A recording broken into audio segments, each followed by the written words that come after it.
ताजदारे Medina Sarware कौनैन सल्लल्लाहु ताला अलैहि वसल्लम की बारगाह में भी सवाल किया गया था, या रसूल अल्लाह रूह क्या है, रूह के बारे में बताएं। जवाब अल्लाह का कुरान में आ गया। जवाब अल्लाह ने दिया।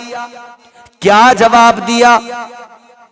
यसअलूनका अनिर रूह कुलिर रूह मिन अमरी रब्बी। अल्लाह का कुरान कहता है, मेरे नबी की बारगाह में सवाल किया गया रूह क्या है। अल्लाह ने फरमाया महबूब बता दो, अल्लाह तबारक व तआला के करोड़ों एहसान है हम पर। अगर एहसानात रब के याद किए जाएं, उनको शुमार किया जाए, गिना जाए, तो बंदे की औकात नहीं कि रब की अताओं को गिन सके, बंदे की औकात नहीं कि उसकी नवाजिशात को गिन सके। कितना नवाजा उसने, अल्लाहु अकबर। गौर फरमाइए, परवरदिगारे आलम रब्बे लम यज़ल व ला यज़ाल ने हमें इंसान बनाया, कितना बड़ा करम उसका।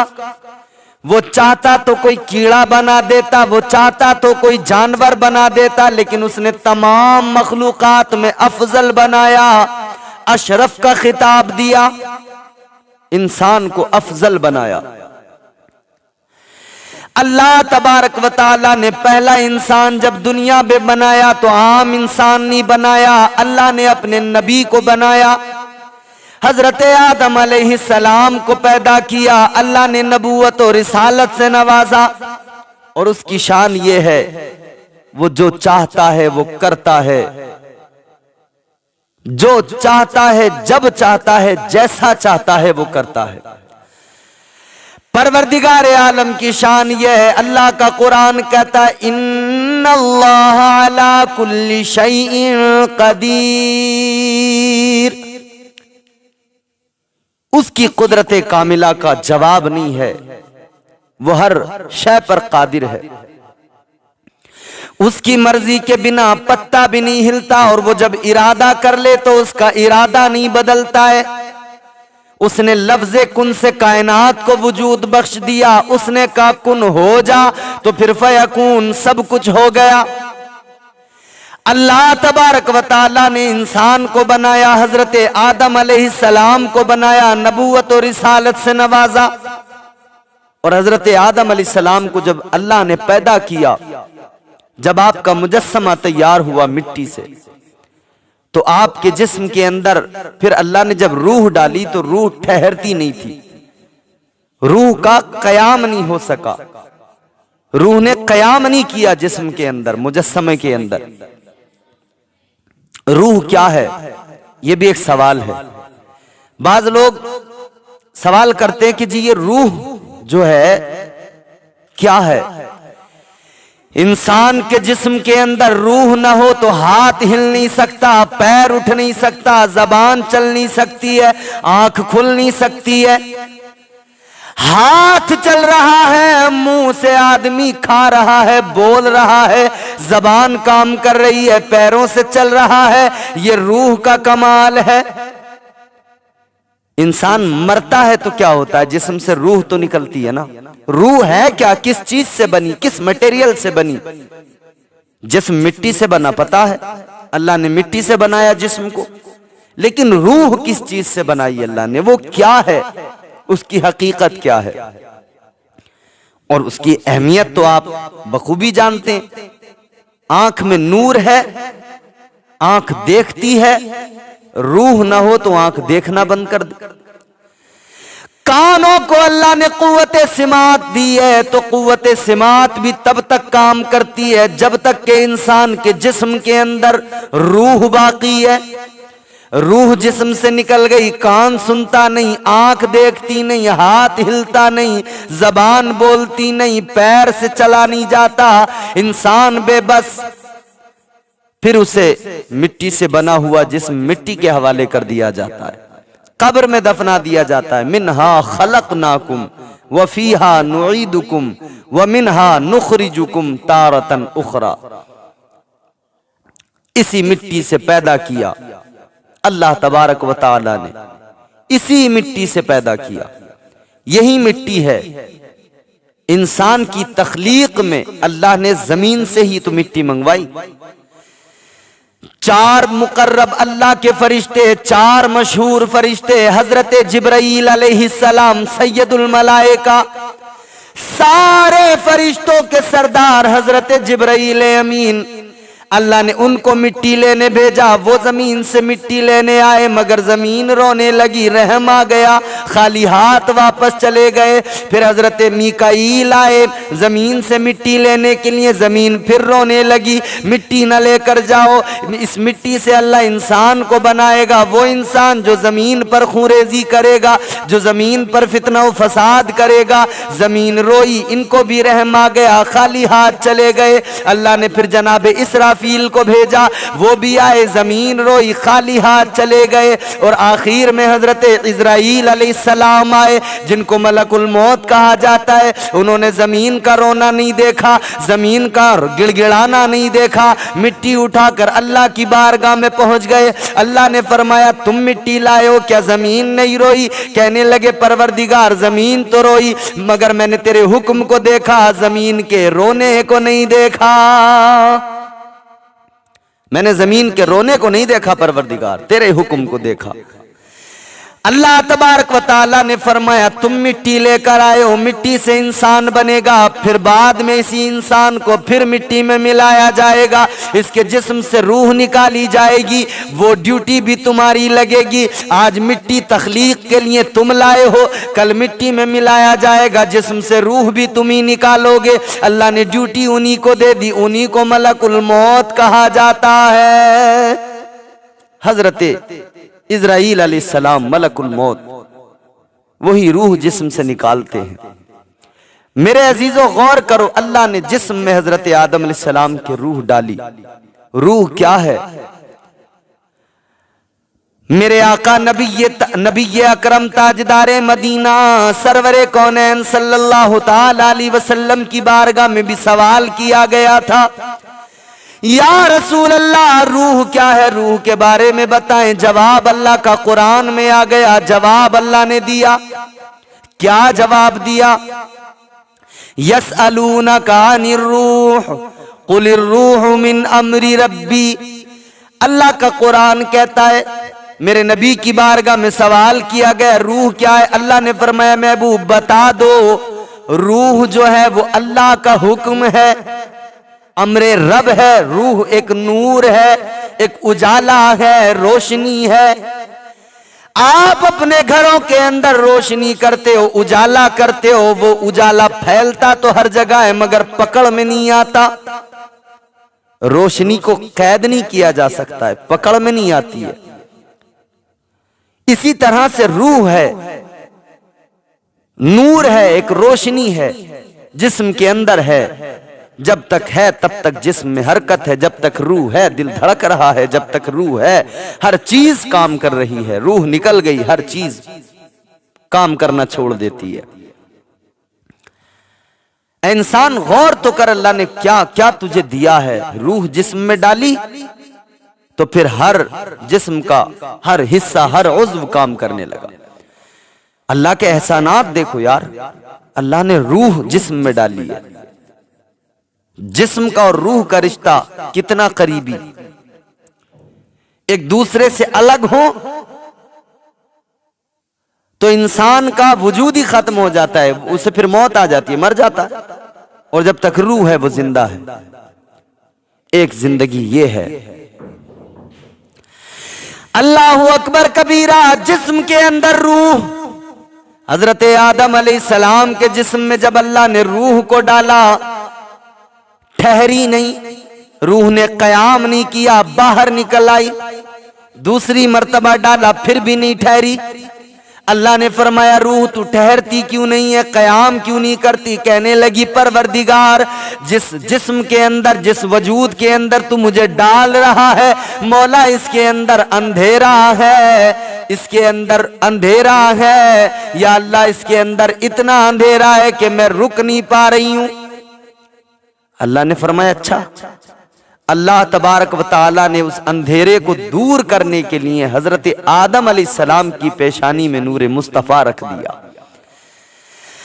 हजरत आदम अलैहिस्सलाम की पेशानी में मेरे आका का नूर आया, पूरा मुजस्समा मुनव्वर हो गया, पूरा वजूद मुनव्वर हो गया। फिर जब अल्लाह ने रूह को डाला तो रूह हजरत आदम अलैहिस्सलाम के जिस्म के अंदर पहुंची। अल्लाहु अकबर। फिर ठहर गई, कयाम किया उसने। हजरत आदम को छींक आई। जब छींक आई तो सबसे पहला जबान पर जो कलमा आया, सबसे पहला लफ्ज जो आया वो आया अल्हम्दुलिल्लाह। जबान पर पहला लफ्ज अल्हम्दुलिल्लाह, अल्लाह की तारीफ। सबसे पहला जबान पर हजरत आदम अलैहिस्सलाम की जो लफ्ज जो कलमा आया वो अल्हम्दुलिल्लाह, ये कलमा आया।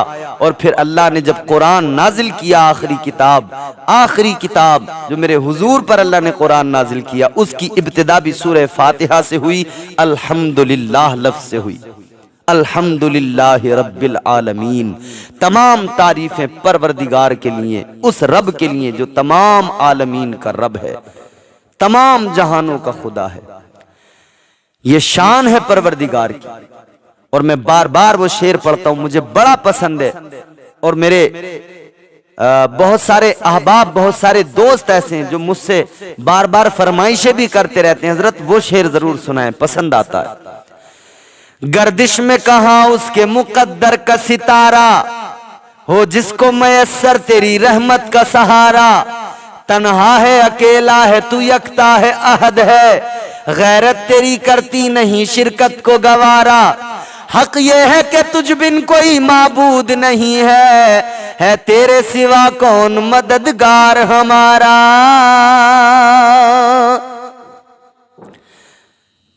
तो अल्लाह की जात, परवरदिगार की जात, अल्लाहु अकबर। दस्तगीरी मेरी तन्हाई की तूने ही तो की, मैं तो मर जाता अगर साथ न होता तेरा। अल्लाह ने पैदा किया, इंसान बनाया, कितने एहसानात हैं। जिस्म में रूह डाल दी, फिर फरिश्तों को हुक्म हुआ, वइज़ क़ुलना लिल मलाइकति इसजुदू लि आदम, फरिश्तों आदम को सजदा करो। सारे फरिश्तों ने ताजीमी सजदा किया, इबलीस ने नहीं किया। क्यों नहीं किया? अकड़ गया। गुरूर, घमंड, तकब्बुर, हसद। तो ये भी बात वाज़े हो जाती है कि गुरूर और घमंड जिसके अंदर पैदा हो जाए, ये शैतान की क्वालिटियां हैं। हालांकि इसे क्वालिटी भी नहीं कहनी चाहिए, क्वालिटी तो उसे कहते हैं जो अच्छी चीज हो, अच्छी सिफत को क्वालिटी कहा जाए। ये तो खराबियां हैं। तो शैतान की तमाम चीजें आज इंसानों के अंदर आ गई, मुसलमानों के अंदर। शैतान के अंदर गुरूर, घमंड, तकब्बुर, हसद, कीना, बुग़्ज़। इंसान के अंदर भी आज देखो मुसलमान है मगर उसके दिल के अंदर कीना भी है, बुग़्ज़ भी है, हसद भी है, वो घमंड भी करता है, उसे गुरूर भी है, तकब्बुर भी है। तकब्बुर बड़ी खराबी है, गुरूर, घमंड बड़ी खराबी है। वो हमारे संभल से हमारे उस्ताद हैं, शायर, बहुत अजीम शायर डॉक्टर मुनव्वर ताबिश संभली साहब, उन्होंने बड़ी अच्छी बात कही। उन्होंने कहा, उनका एक मतला है बड़ा खूबसूरत, अखलाक की दौलत से कभी दूर न होना, अखलाक की दौलत से कभी दूर न होना, कौनैन भी मिल जाए तो मगरूर न होना।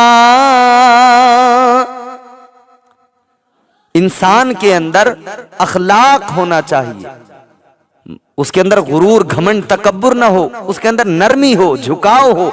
इस्लाम यही तो सिखाता है, नरमी पैदा करो अपने अंदर, गुरूर, घमंड, तकब्बुर निकाल दो। गमज़दों के वास्ते गमखार होना चाहिए, जिंदगी जीने का एक मेयार होना चाहिए। मालो दौलत, शान और शौकत पास चाहे कुछ न हो, आदमी को साहिबे किरदार होना चाहिए। किरदार की दौलत इंसान के अंदर हो, बड़ी दौलत है किरदार की दौलत। और जिसके अंदर ये नहीं, उसके अंदर कुछ नहीं। गमज़दों का वो कभी गमखार हो सकता नहीं, खुद गरज इंसान सच्चा यार हो सकता नहीं। अपने मतलब के लिए जो दोस्तों को छोड़ दे, आदमी वो साहिबे किरदार हो सकता नहीं। गुरूर पैदा हुआ शैतान के अंदर, घमंड, मैं आग से बना हूं, ये मिट्टी से बना है, मैं अफजल हूं, मैं बरतर हूं। अना, आज भी तो यही होता है, हम कहते हैं मैं अफजल हूं, मैं आला हूं, मैं बहुत अजीम इंसान हूं। अना इस कदर है इंसान के अंदर, दूसरे को कुछ समझने को तैयार नहीं। 4 पैसे अल्लाह ने दे दिए, किसी को, गरीब को मुंह लगाने को तैयार नहीं। अरे शैतान ने कितने सजदे किए जानते हो?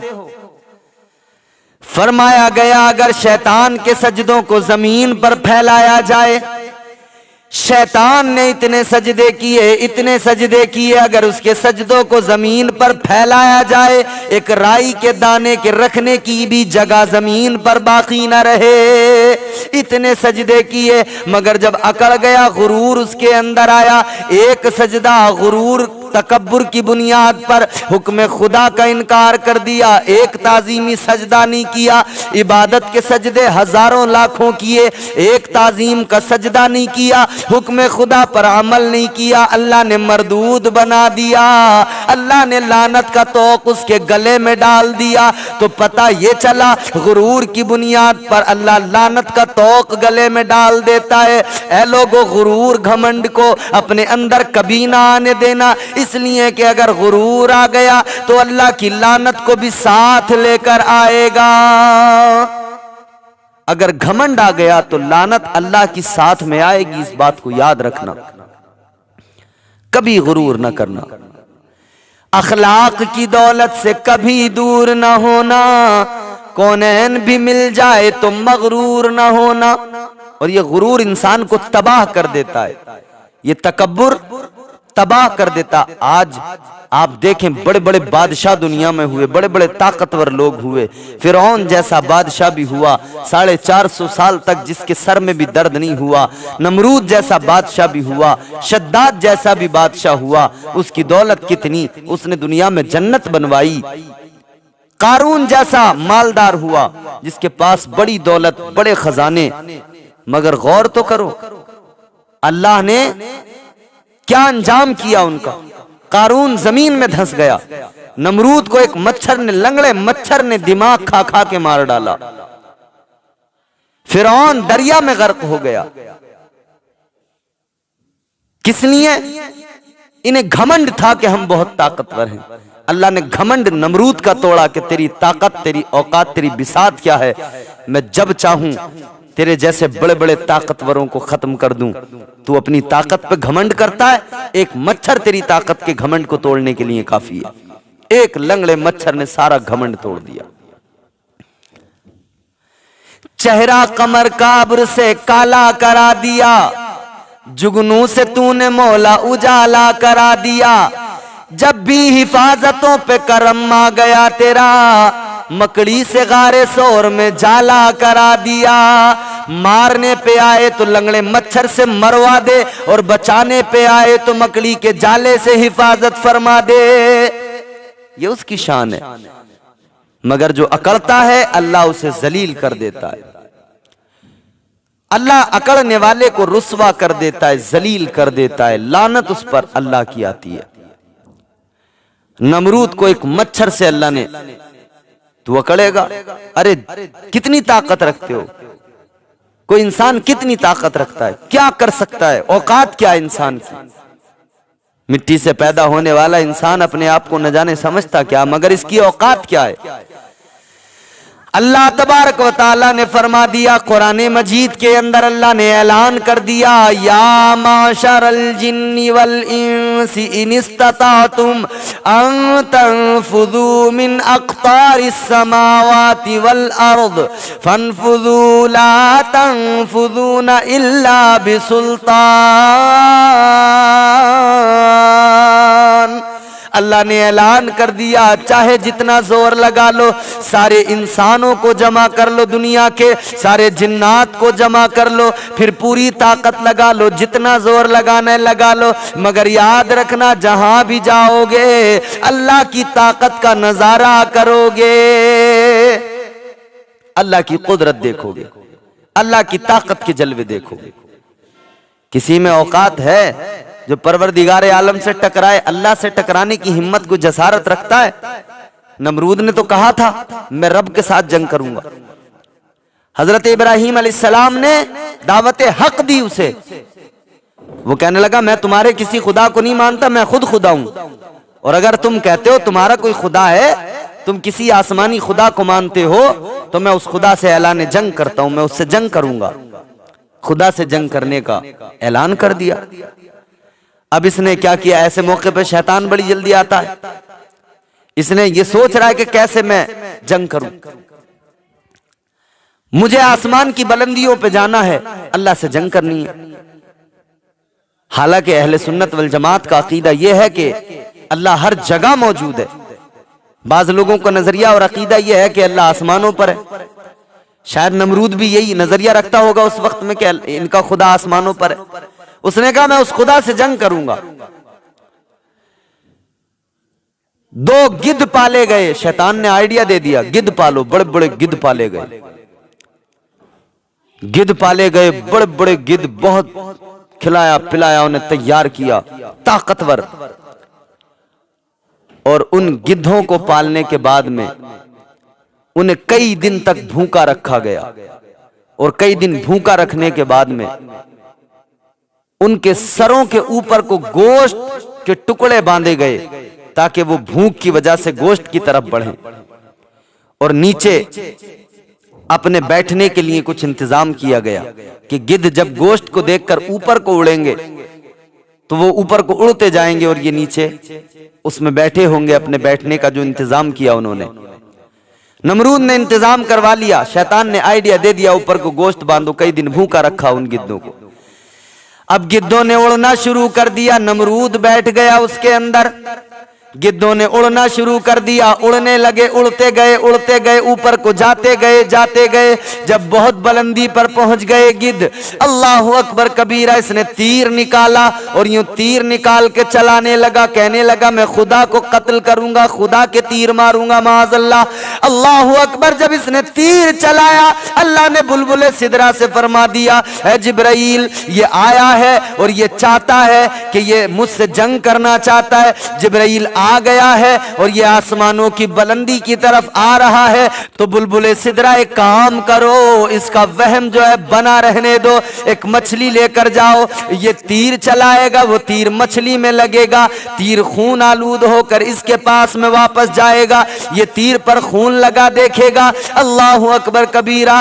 बिल्कुल ऐसा ही हुआ। इसने तीर चलाया, बुलबुल सिदरा ने जन्नत से मछली लेकर आए, मछली में तीर लगा, खून में भीगा हुआ तीर वापस आया। इसने कहा मैंने खुदा को मार दिया, कत्ल कर दिया, माज़अल्लाह। अब वो गोश्त जो ऊपर गिद्धों के सर पे बंधा था, वहां से खोलकर नीचे पैरों की तरफ बांध दिया गया। अब गिद्धों ने गोश्त को नीचे देखा तो नीचे को आने लगे, इसी तरह से वो नीचे जमीन पर आ गए।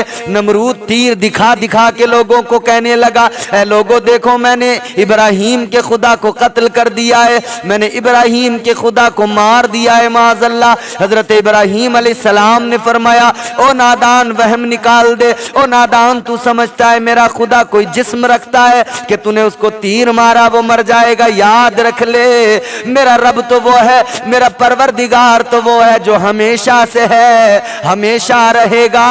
न उसे कोई मार सकता है, न उसे कभी मौत आ सकती है। मौत को तो खुद उसने पैदा किया है, उसे क्या मौत आएगी? मौत को अल्लाह ने पैदा किया है। मौत भी एक मखलूक है। मौत को तो मौत आएगी, मगर अल्लाह हमेशा से है, हमेशा रहेगा। वो वहदहू ला शरीक है, वो अकेला है। ये फिर भी नहीं माना नमरूद, फिर भी सरकशी करता रहा। फिर हजरत इब्राहिम अलैहिस्सलाम ने जब अल्लाह की बारगाह में हाथ उठाए, अल्लाह ने फिर मच्छरों की फौज भेज दी। मच्छरों की फौज आ गई। नमरूद, तू बड़ी ताकत पे घमंड करता है ना, तेरी फौज के लिए अल्लाह के भेजे हुए मच्छर काफी। मच्छरों ने सारी फौज को खत्म कर दिया, मार डाला। नमरूद की नाक के रास्ते से एक मच्छर दिमाग में पहुंच गया, दिमाग को खाने लगा। लंगड़ा था, जब दिमाग में वो डंक मारता था, दिमाग को खाता था, ये बेचैन होता था, तड़पता था। बड़े बड़े हकीम बुलाए, बड़े बड़े तबीब बुलाए इलाज कराने के लिए, कोई तो इलाज कर दे, मगर कौन इलाज करे? जब रब का अजाब आता है कोई दवाई काम नहीं करती। अजाब तो अल्लाह का था, मच्छर की शक्ल में आया था, कौन सी दवाई काम करे? कोई इलाज नहीं हो सका। एक हकीम आया, उसने एक तदबीर बताई, कहने लगा एक तरीका है, सर पे जूतियां मारी जाएं। तो जब सर पे जूतियां पड़ती थी तो मच्छर थोड़ा उतनी देर के लिए ठहर जाता था, रुक जाता था, खामोश हो जाता था, तो इसे सुकून मिलता था। थोड़ी देर के बाद में फिर वो मच्छर डंक मारता था, फिर ये बेचैन होता था, तड़पता था, फिर इसके सर पे जूतियां मारी जाती। अपनी ताकत पे घमंड करने वाला, अपनी ताकत पे नाश करने वाला, हुकूमत पे इतराने वाला, मगर अल्लाह का अजाब आया, अल्लाह ने गुलामों से सर पे जूतियां पड़वाई, रोज जूतियां मारी जाती थीं। आज के हुक्मरान, आज के ये ताकतवर लोग समझते हैं हम बड़ी ताकत रखते हैं, मगर याद रखना मेरा परवरदिगार सुपर पावर है। सबसे बड़ी ताकत का नाम परवरदिगार है, सबसे बड़ी पावर का नाम अल्लाह है। वो जिस दिन भी अजाब भेज देगा कोई तुम्हें बचाने वाला नहीं होगा। इसीलिए वक्त है सुधर जाओ, संभल जाओ और गरीबों पे जुल्म करना बंद कर दो, मुसलमानों को सताना छोड़ दो, वरना जिस दिन भी अहले हक पे तुम जुल्म कर रहे हो, याद रखना जिस दिन भी अल्लाह का अजाब आ गया कोई दुनिया में बचाने वाला नहीं मिलेगा। और पता नहीं किस शक्ल में आ जाए उसका अजाब। उसका अजाब आता है तो फिर पता नहीं किस शक्ल में आ जाए। कभी तूफान आता है, कभी बारिश आती है। तूफान नूह आया, सारी दुनिया खत्म हो गई। आप गौर तो करें, सिर्फ वो लोग बाकी रहे जो कश्ती नजात के अंदर, हजरत नूह अलैहिस्सलाम की कश्ती के अंदर आए, वो बाकी रहे, बाकी सारे के सारे खत्म। पूरी दुनिया में पानी पानी पानी पानी, हर जगह फिनिश। फिर आबाद हुई दुनिया दोबारा। अल्लाह का अजाब आए तो न मालूम किस शक्ल में आ जाए। कभी पत्थरों की बारिश हुई है, कभी शहर के शहर, मुल्क के मुल्क पलट दिए गए हैं, कभी आसमान से पत्थर बरसे हैं, कभी चेहरे मस्क कर दिए अल्लाह ने, बंदर बना दिया, खिंजीर बना दिया अल्लाह ने। जब अजाब आए हैं, अल्लाह तबारक व तआला ने जब अजाब भेजे, वो लोग जो पहाड़ों में रहते थे, पहाड़ों में घर बनाकर, उन्हें लगता था कि बड़े बड़े तूफान भी हमारा कुछ नहीं बिगाड़ सकते हैं, मगर अल्लाह तबारक व तआला ने उन लोगों को जो पहाड़ों के अंदर घर बना के रहते थे, उन्हें लगता था कोई बड़े से बड़ा तूफान हमारा कुछ नहीं बिगाड़ सकता। सब कुछ फना हो गया, नेस्त तो नाबूद हो गया। आज सिर्फ निशानात बाकी रह गए। इबरत के लिए निशानात हैं वो, कि बंदा उनको देखकर समझे, इबरत हासिल करे और अल्लाह को याद करे, रब को राजी करे। अल्लाह का अजाब पता नहीं कब किस शक्ल में आ जाए। तूफान आ जाए, मच्छरों की फौज आ जाए। अल्लाह से मुकाबला करने चला था ये नमरूद। ऐसा नहीं कि इसके बाद में ये हिमाकत किसी ने नहीं की, इसके बाद में भी ये हिमाकत की है लोगों ने। अबरहा नाम का बादशाह था, काबे को ढाने आ गया, हाथियों का लश्कर लेके आया। हजरत अब्दुल मुत्तलिब कलीदे बरदारे काबा थे।